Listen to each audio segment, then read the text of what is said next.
Hey, what's up guys? I have finally gotten enough miles on the 890 Adventure R to do a good in-depth short-term review on the bike. And boy, did I get some miles on it. I just came back from the West Texas desert, and I was out with a few friends doing the Big Bend BDR-X. And I put 800 hard miles on this bike. So I've had the bike for almost 5 months now, and prior to leaving here to go down to Texas, I only had like 290 miles on it, right? So now I'm at like a little bit over 1,100 miles. Rode this bike through super punishing terrain, through beautiful canyon asphalt rides, everything in between. And I now have enough time on the bike to give a really good in-depth, thorough review of just what I think of the KTM 890 Adventure R. Okay, my initial thoughts on the bike. This thing is so much fun, man. It wants to go fast. It wants to go fast in any gear, whether you're on dirt, whether you're on the street. It loves to run. This motor is ideally suited for hard use off-road adventure travel, right? The ergos on the bike are really good. I'm really impressed with the ergos on this bike. It seems perfectly stable no matter where you're standing on the bike or sitting on the bike, whether you're in loose rocky stuff, ascents, descents, whatever. This bike is super stable, and when you want it to be unstable, for instance, you know, maybe power sliding around a corner, it gives you exactly what you're expecting, nothing more, nothing less, and it recovers incredibly quick, okay? So, what a bike. Fun bike. So let's get into a little bit of the review here, okay? Now, I haven't made a whole lot of upgrades to the bike just yet, okay? But I want to go over the things that I have done so far, just so that there's so that we know exactly what's been modified on the bike, and that hopefully will help with your assessment of my assessment, right? What you think about what I'm saying, whether this is the bike for you or not. The first thing that I did was I put on a heavy-duty skid plate, okay? I got this one from KTM Twins. It's a solid, heavy-duty aluminum piece, and it is not engine-mounted. It's frame-mounted, so it does not, if you do hit something, you're not putting all that impact or vibration into the motor. It's a really good piece. I like it a lot. Moving further back, I put on a set of Fastway orange anodized foot pegs. I really like these foot pegs a lot. They're adjustable. They're two position. You can go up and forward a little bit close to factory, or you can go down and back about 1/2 inch. Of course, that's where I've got mine because I'm 6'4", so I lowered them, put them backward a little bit, and they really work great. They are comfortable for stand. I stand almost all the time, so 6-8 hours in the saddle per day. Very comfortable to stand on. I like them a lot. I put a Aero decat on the bike as soon as I got it, along with a Aero titanium exhaust slip-on. Sounds awesome. You'll get a chance to hear it here in a little bit, but this thing sounds awesome, man. It is such a pleasure to ride this bike the way it sounds. I would say, you know, the factory exhaust is not all that exciting. The sheer noise alone that comes out of this thing is worth putting on a new exhaust. I added a Camel ADV one-finger clutch mechanism or bar on the clutch bar, and I put an alt-rider tail rack on in place of the factory KTM one. And under the seat here, I have a Rottweiler Performance power plate pre-filter along with a uni oiled air filter. And that's really all of the upgrades that I've done to the bike so far. I am still running the stock Mitas Adventure tire that came with the bike, that all the 890 Adventures now come with, because they stopped using the TKC 80s. And I'll get into that a little bit. It's an okay tire, but I'll talk more about that here in a little bit. I'm also running stock levers, brake, clutch, shifter, and foot peg, and brake lever. And I still have the original gearing, but I think I'm probably gonna go down one tooth on the countershaft sprocket. I think that will liven it up just a little bit more. Not that it really needs it, I'll tell you that much. And because I really don't like the 23 color scheme that KTM has on the 890 Adventure, I went and bought a vinyl graphics kit. I think it spices it up just right, and I really like the way it looks. Now, like I already mentioned, prior to heading down to Texas with the bike, I only had about 290 miles on it, right? And all of those miles were just short around town or maybe a little bit on the freeway trips back and forth to different places, okay? And so I really didn't have any real experience with the bike prior to going down there, okay? While I was in Texas, I got everything you can possibly imagine.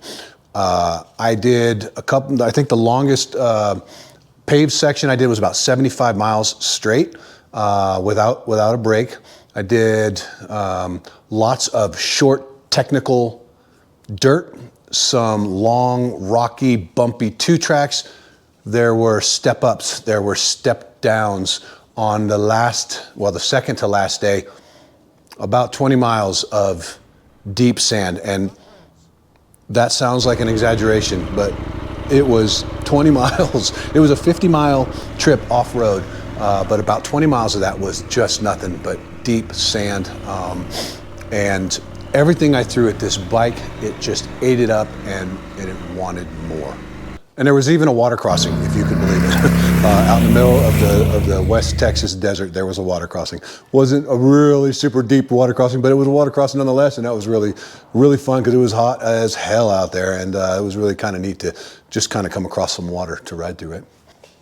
Okay, let's talk about the engine on this bike. The 890, as everybody knows, is a parallel twin. It makes a wide band of torque from almost off idle until about 8,000 RPMs. It is a very linear torque making machine. It does have 105 horsepower, which is great on the highway. Before this trip, I was planning on taking my 701. Fortunately, I developed a fork leak in the 701, so I had to bring this. Worked out well for me. 105 horsepower is way more horsepower than you will ever need on the dirt, right? But on the highway, it does come in handy. The 701 has about 75 horsepower, I think is what I'm putting out right now. This thing, 105 horsepower on the highway, makes it so much more enjoyable to ride. Sixth gear at 70 miles an hour, 75 miles an hour. It's right in the middle of the RPM range. It's not wrapped out. It's not vibrating your teeth out. It's very comfortable to ride at that range. The bike loves to run for me, in the mid-range. I found it most comfortable in the mid-range. There were lots of stuff out there in Texas where I would come around a corner at a good speed, but there'd be a hill in front of me and I was in third gear. I would leave it in third gear. And as long as you're not wide open throttle in it to where it's starting to flood and bog, I would just give it a minimal amount of fuel and it cruised right up the hill. Now, you're not going to accelerate up a hill like that, but it was enough to just keep it going. I didn't have to shift. And it did great. Most of the desert riding I did on the more flat out or rocky, kind of two track stuff, I was in either third or fourth gear, running anywhere between 25 to 45 miles an hour. And it was just super comfortable at that speed. Now, if you do have to downshift, the motor lets you know pretty quick. I think it's probably got something to do with it. Well, it does have something to do with the drivetrain. This runs a very slack chain. If you're in too high of a gear at too low of a speed, it will let you know. It starts clattering very loudly. Drop a gear and you're off. No issues at all with that. Now, so one thing for sure with this motor, I ride it in rally mode all the time and rally throttle until I get on the dirt. As soon as I hit the dirt, I drop the throttle response down to off-road. I found rally was gonna kill me. You give that thing a little bit of gas and it is off to the races, man. So I was spinning my tires up so much on the dirt. The off-road mode, I don't know what engineer designed it, but he is a genius. In off-road mode, the bike is incredibly tame at the initial opening of the throttle, right? But if you want all the juice that this thing can squeeze, you just roll on that throttle and it will come on. But what I found rally mode, or what I found off-road mode to really do for me, is it gave me a chance to figure out what I needed off the line, whether it was climbing a hill, coming out of a sandy corner, whatever. With rally mode, as soon as you twist that throttle, it's gone. But with off-road, it was a much, much more tame response. And then if you wanted more, you just gave it more. So kudos to KTM engineers for that design. I find it to be tits, man. It is so good. But like I said, I ride almost exclusively in rally mode when I'm on the street because I love that reactiveness of the throttle, but it's too much in dirt. Lots of people, probably it's not. I think if you were gonna ride sand, like a rally type of race, a Dakar type of race, yeah, that's probably fine because you're gonna have that tire spinning all the time anyways. But if you're in tight, technical, loose, gravelly stuff, I would suggest going into off-road. That's what I did, and I felt super comfortable with the bike all the time. So let's talk about the quick shifter. In my opinion, this quick shifter is very, very effective off-road. On-road, I think it's a lot like most other quick shifters. It really depends on what RPM you're in, whether you're going up or down. This bike likes, I can't speak for all of them, but I can say that for this one, on a highway, this bike likes to use the quick shifter with moderate acceleration, okay? Low speed acceleration, not so much, and wide open throttle, it's okay, but I don't find it to be as good as just like a moderate mid acceleration. On the dirt, I used it extensively.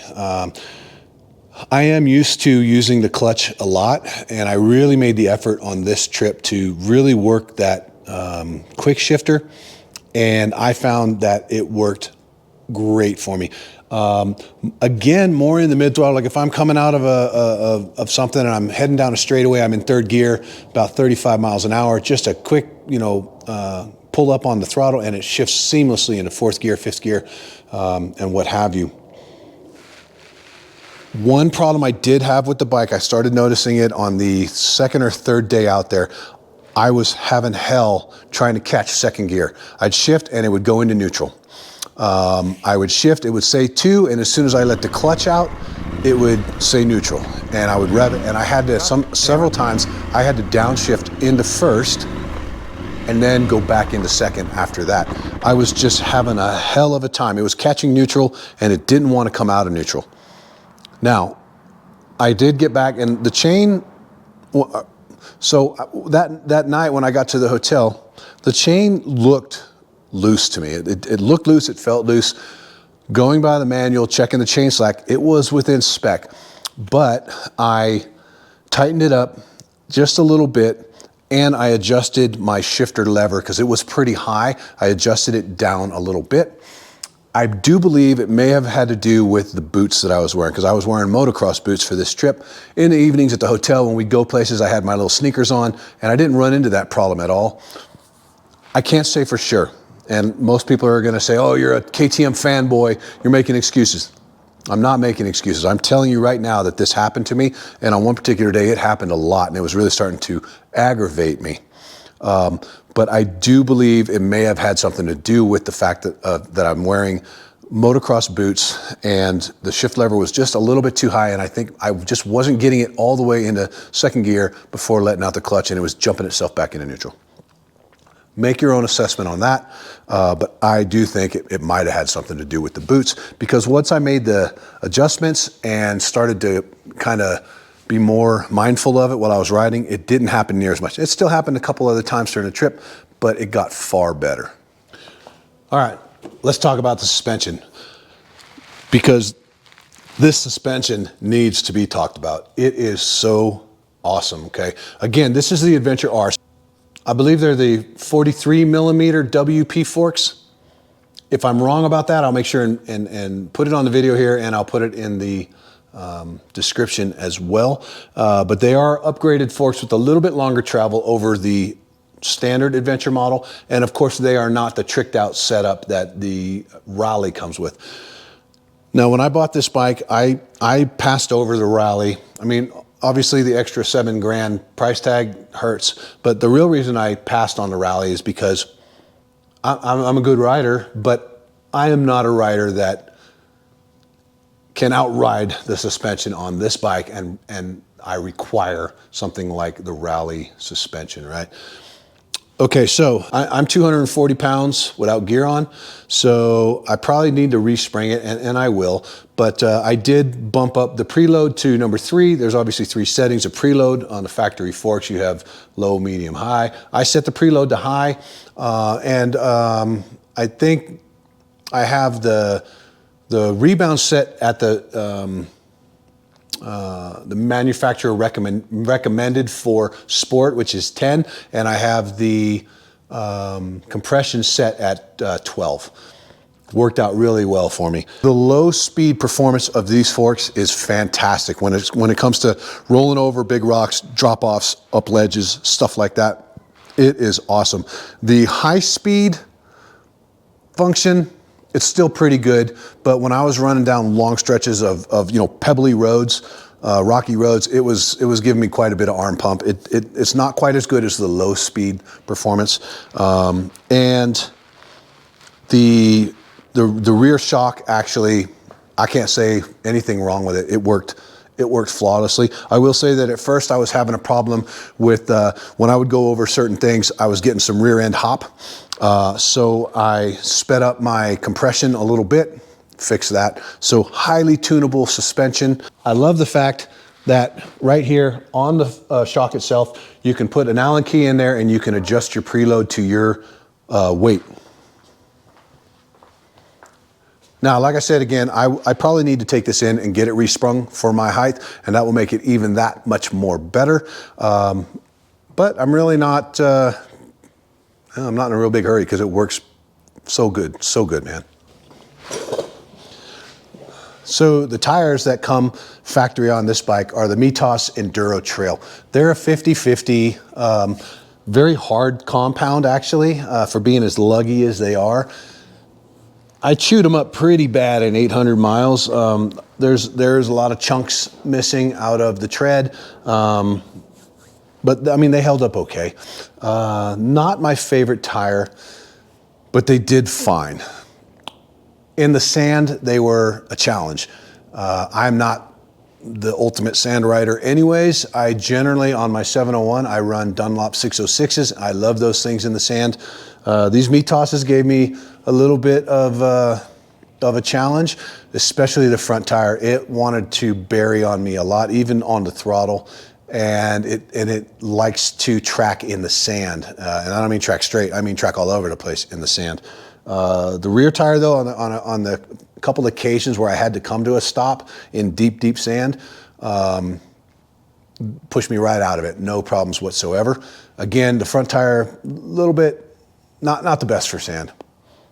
I only had 290 miles on them though before the trip. I wasn't about to put a new set of rubbers on there. But I'm looking forward to wearing them down, and I'll probably put a set of the Motaz Tractionators or something like that on here, right?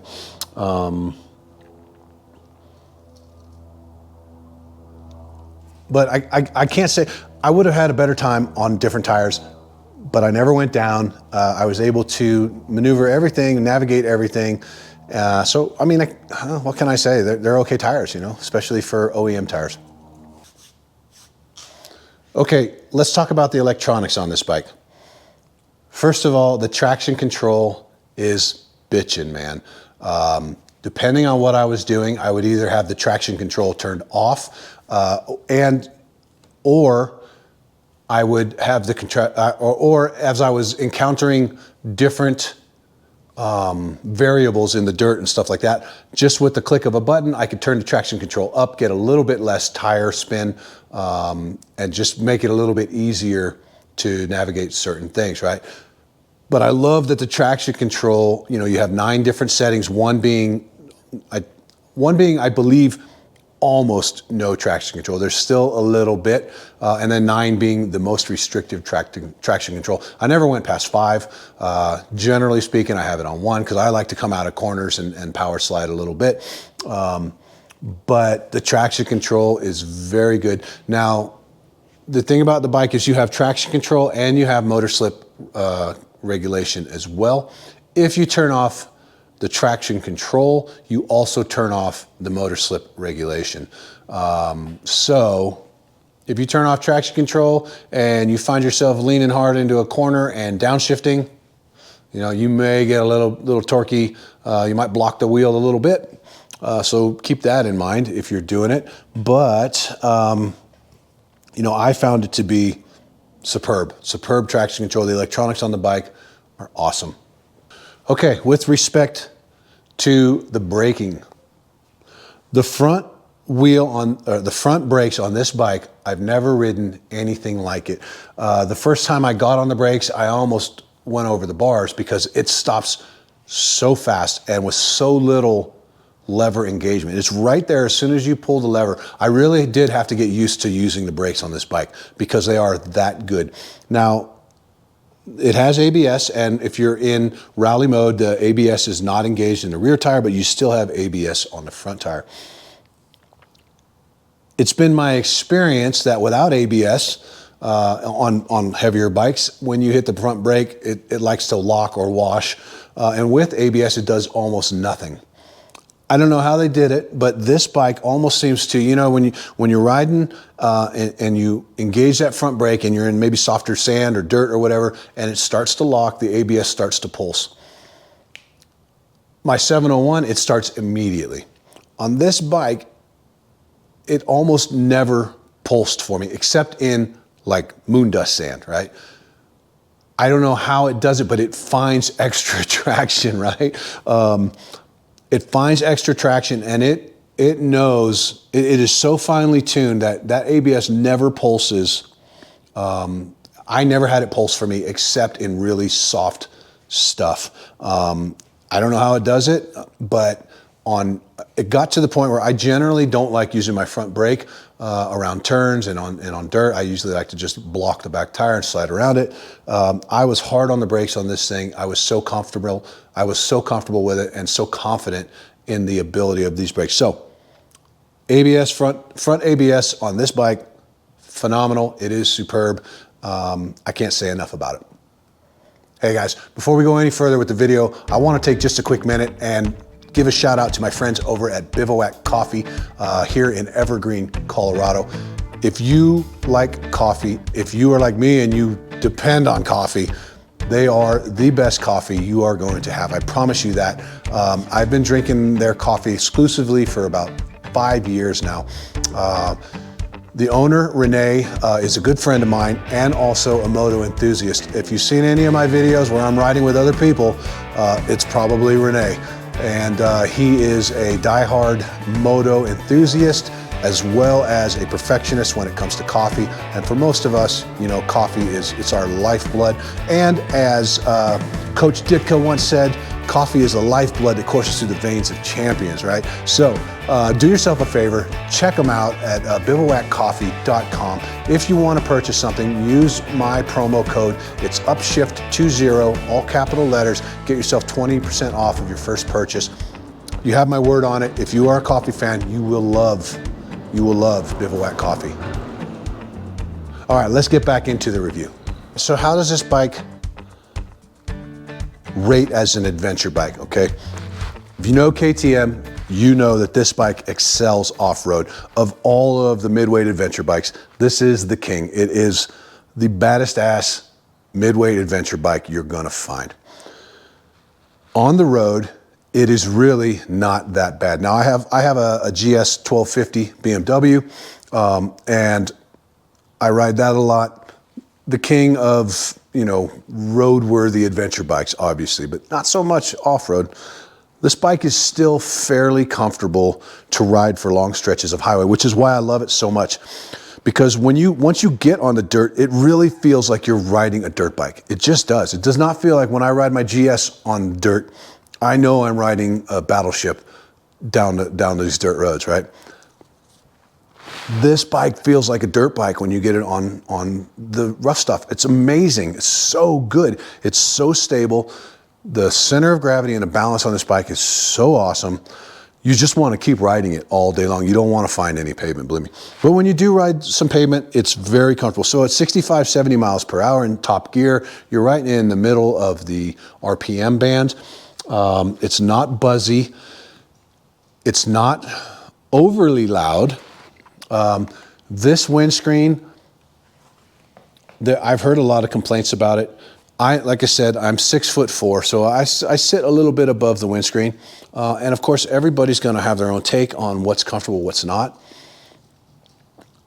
I feel that there is a lot of wind in my face. This windscreen does not just send the wind over my head by any means.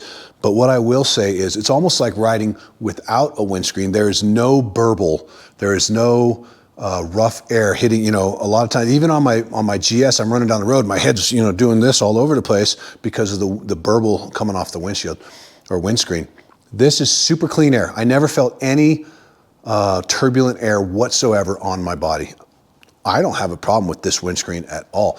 I know we all got to find something to complain about, but I don't think the windscreen is something to complain about. I bought this bike to do serious off-road adventure riding, knowing that, I have to ride pavement occasionally to get to where I want to go, right? But I don't have a problem with this windscreen. I think it's pretty well designed, if you ask me. There is a lot of engine heat. I will say that while riding down the road, down the highway, sitting down, which I don't do too much, but when I am sitting, even going 60 miles an hour, I feel the heat coming off the motor. That is definitely a thing, but not enough to steer me away from this engine or this bike. Okay, a couple more things I'll talk about review-wise before I get into kind of the comparison, the pros and cons of this bike, all right? I averaged over the 800 miles that I was out there about 52 miles to the gallon. You would say probably because you were riding off-road that, that bumped up the mileage. I don't know, there was a lot of high-speed dirt that we were riding, high RPM, so I'm super happy with 52 miles per gallon. That's really good. And lastly, the menu on the bike, after, I don't know, maybe an hour, 2 hours of riding, the menu became really second nature. It's a very intuitive menu.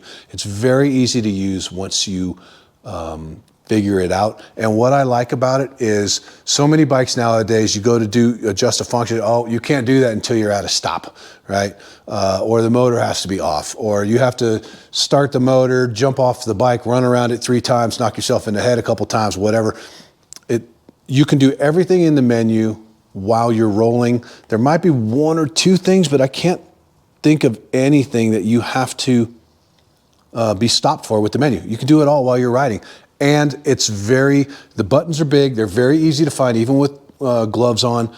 You're not taking all of your attention off the road. So I think that it is a really great TFT on this bike and very well designed. Now, a couple of things I'm not super happy about with the bike. I think they could have done a little bit better with, right? The first thing is the buttons on the handlebars, okay? They are super cheap plasticky.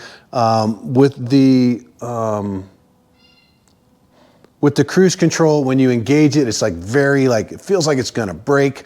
The start button, the hazards button and all of that, it just feels, for a $15,000-ish bike, I think KTM could have put some better electronics componentry on there.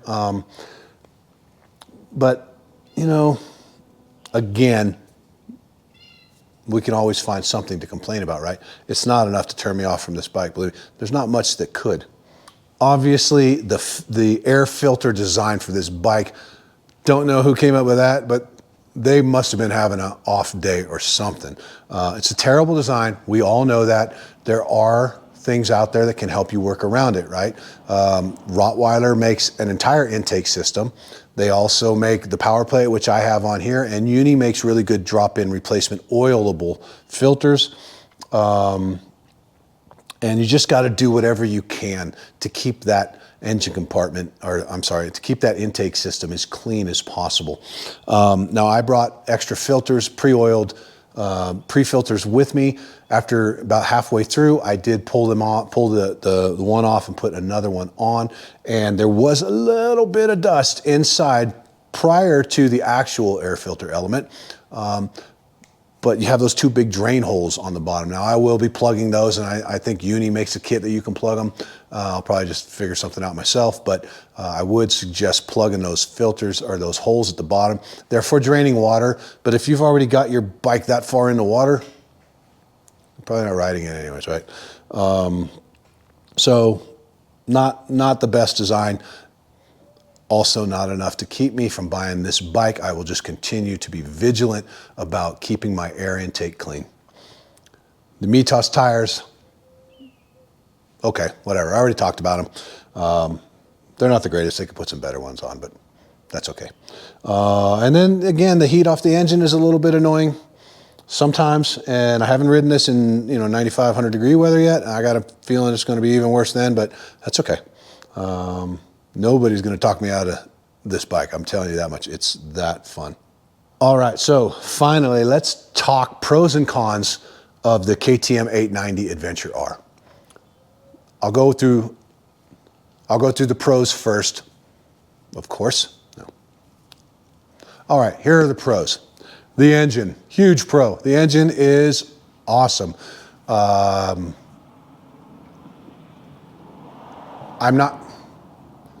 I'm not going to get into the camshaft issue on the 890s. I think that has gotten so far off the rails. There's no point in even talking about it anymore. Some people are dead set that KTM is lying to all their purchasers, and they don't care, blah, blah, blah, blah. And then on the other side, you have people say it's bull crap. There's no such thing as the cam issues. There was one or two. Okay, I'm not getting into it. What I'm going to say is this engine is superb. It's premium for the type of riding that I want to do. The next is the suspension. Fantastic suspension. I cannot speak for the suspension on the Adventure model or the Rally. I have ridden a Rally. The suspension on that is insane. I don't need it though. If you are an average to good rider like me, this is all the suspension that you're gonna need. The ergos on the bike are awesome as well. Even at my height, I do end up sitting kind of a little bit almost on the bump there for the passenger pillion on the seat. So I sit a little bit on the back, but it's okay. It's still great for me. Standing, I feel like no matter where I'm standing, wherever my body is positioned on this bike, it's super planted, and I love it. It's very confidence inspiring. The grips are really, really nice. They're the same grips actually that I have on my Super Duke, which is obviously a street bike or a hooligan bike or whatever. They are the same grips. They're super grippy. And super tough. So they're not going to wear out after one or two, trips out to the backcountry or whatever.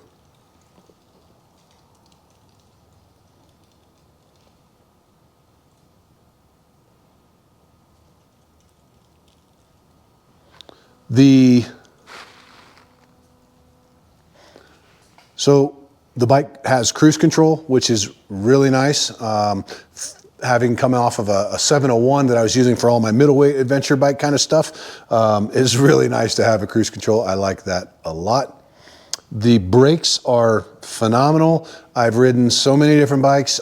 You're not going to find better brakes than the 890 Adventure. The brakes they should be highlighted in every KTM advertisement.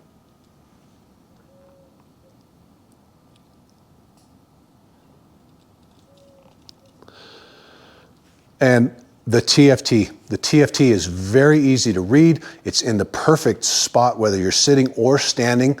And it's very bright and well thought out and well set up. The TFT is great on this bike. I love it.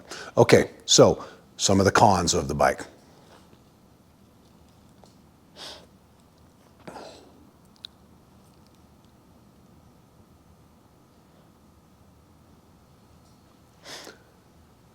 The heat from the motor is definitely something that you feel. And that is something that it's hard to, when it's super hot out and you have to sit on the bike and you're going down the highway, yeah, there's just not much you can do about it. So that I would definitely put that as a con for this bike. Another con, I would say, so it is tubeless tires on this bike, but most of us who do backcountry riding, we always carry, you know, a 21-inch tube just in case something happens that we can't patch that tire and you got to throw a tube in there. Well, on the 890 Adventure, the rear tire has the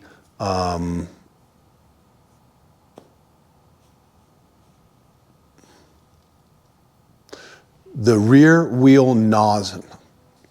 Well, on the 890, the rear wheel nozzle is offset from the center of the bike. So if you have to put another, if you have to pull the wheel, so if you have to pull the tire off and put an inner tube in there, I guess it would probably make it a little while if you can ride it really gentle and just to get it to where you need to go.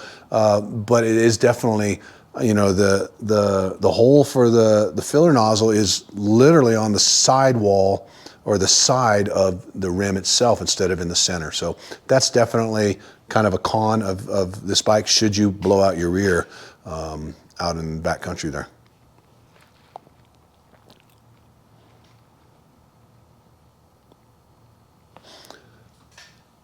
Another con, the buttons. You know, the buttons on the handlebar, they're just kind of cheap, plasticky crap, if you ask me. Again, KTM could have done a little bit better with that, but it is what it is. And the last thing I will say, con-wise, is you may have heard about this bike being hard to start. It can be, I'll say that. There were some mornings when I got up, turned the key on, hit the button, and it started. Sometimes it'll start, it sounds like it's starting on one cylinder. I don't believe that's what it's doing, but it sounds like it's starting on one cylinder. I believe it's more of a fueling issue, if you ask me, but other mornings I would start it and it would start right up, go straight to warm-up idle RPMs. But there were a couple of mornings when I got out of the room, went to the bike to start it up, and it did not want to start. And I'm not even talking about super cold mornings. I'm just talking about maybe 60-degree mornings, right? You hit the button, it cranks up, fires up, and then kills. And one morning it did that about 7 times before it finally started up in kind of like a limp mode. And then I gave it a little gas, of course it died. One more time, started up in limp mode, let it run for a little bit, gave it a little blip of the throttle, and it went right into normal idle. Now, is this a gonna leave you stranded somewhere issue? I don't believe so. I believe the bike just doesn't like to run cold. It may also be, there may be some sort of leak down in the fuel line that's causing it to not have that high pressure fuel in the system when you go to start it up. I did notice, even though it's got venting and all that, while we were out riding, I'd stop the bike and I would hear this high pitched whistle. And of course it was coming from the filler cap, from the expanding fumes of the gas inside the tank. I would open up the cap and it would stop. But that suggests to me either my bike has a venting problem or it may be a design thing. Okay guys, so that's my review of the 890 Adventure R. Yes, I am a KTM fanboy, if you will, but I have tried to be honest about everything I've experienced. I did not experience a whole lot of trouble with this bike. And the things I did experience, some people may consider those huge issues. To me, it's the price of owning a KTM. Yes, I know that it is quirky, and I understand fully that there may be some repairs down the road from design issues or whatever, but to me, I don't care. I'm willing to get into it and fix it for the experience of riding this motorcycle. It is the pinnacle of what a midweight adventure bike should be, and I absolutely love it. I look forward to putting many, many more miles on it. It's only the beginning of March. I have about 7 trips planned this year, plus local stuff here in the mountains of Colorado. I hope to have 10, 15,000 miles on the bike by the end of the year, and I will definitely be able to give a really, really good review of the long-term ownership of an 890R. So, guys, thank you so much for watching this video. I hope you enjoyed it. If you did, please give me a great big thumbs up, and don't forget to subscribe to the channel. Ring that notification bell so you get notified whenever I put out any new content. Have a great rest of your day, and I hope to see you guys out on the trail sometime.